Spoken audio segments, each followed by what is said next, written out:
Lot size guess नहीं होता, calculate होता है।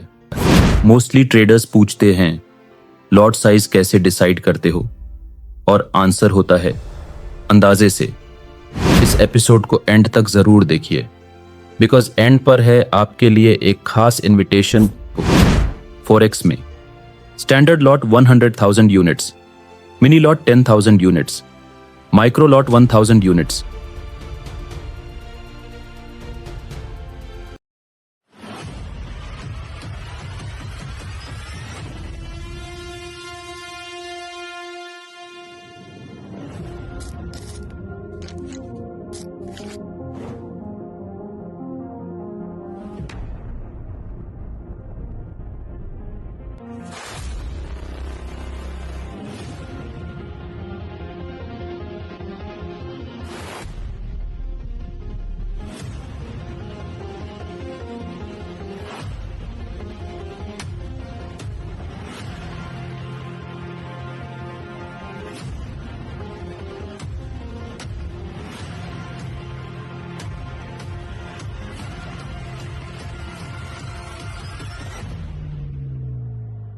लॉट साइज गेस नहीं होता, कैलकुलेट होता है।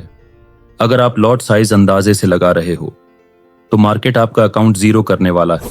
मोस्टली ट्रेडर्स पूछते हैं लॉट साइज कैसे डिसाइड करते हो, और आंसर होता है अंदाजे से। लेकिन ट्रेडिंग में गेस का मतलब होता है लॉस। लॉट साइज हमेशा कैलकुलेट होता है फॉर्मूला के साथ। Chartered destiny episode 10।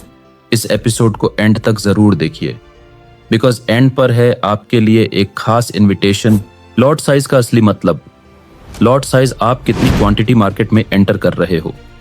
फॉरेक्स में standard lot 100,000 units, mini lot 10,000 units, micro lot 1,000 units.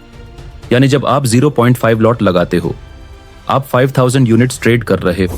Basic formula, the simplest and safest lot size formula, account balance 10,000, recommended lot size.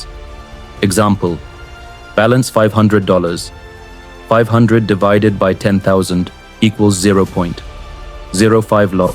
Formula का logic. ये 10,000 का number कहाँ से आया? ये बेस्ड है 1% तो 2% रिस्क रूल पर।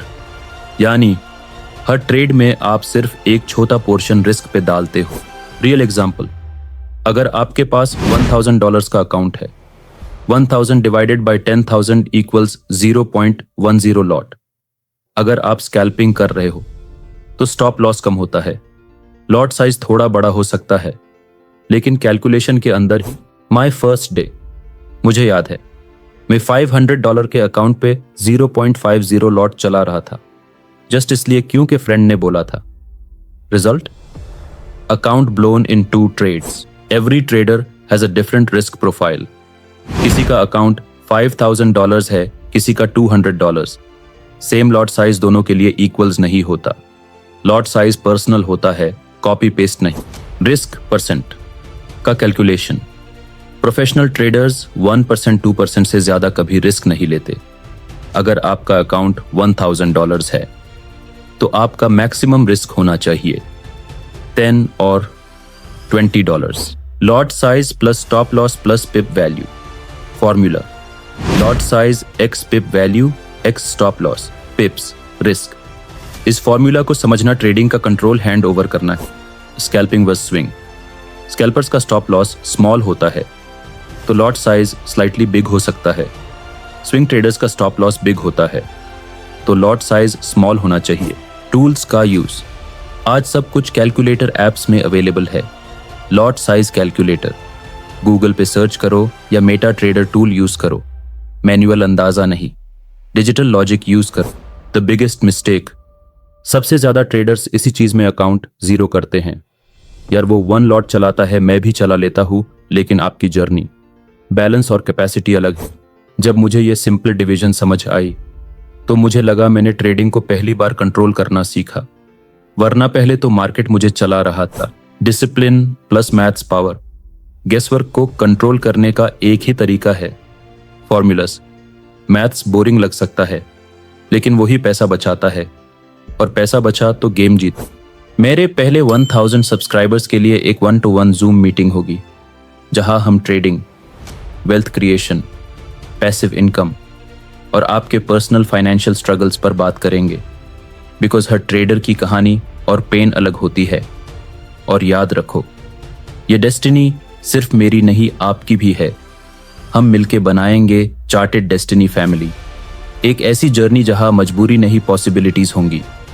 अगर आप जूम मीटिंग चाहते हैं तो कमेंट जरूर करें, मैं आपको पर्सनली लिंक प्रोवाइड करूंगा।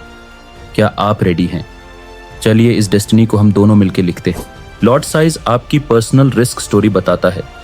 गेस वर्क से ट्रेडिंग स्टार्ट होती है, कैलकुलेशन से ट्रेडिंग सरवाइव करती है।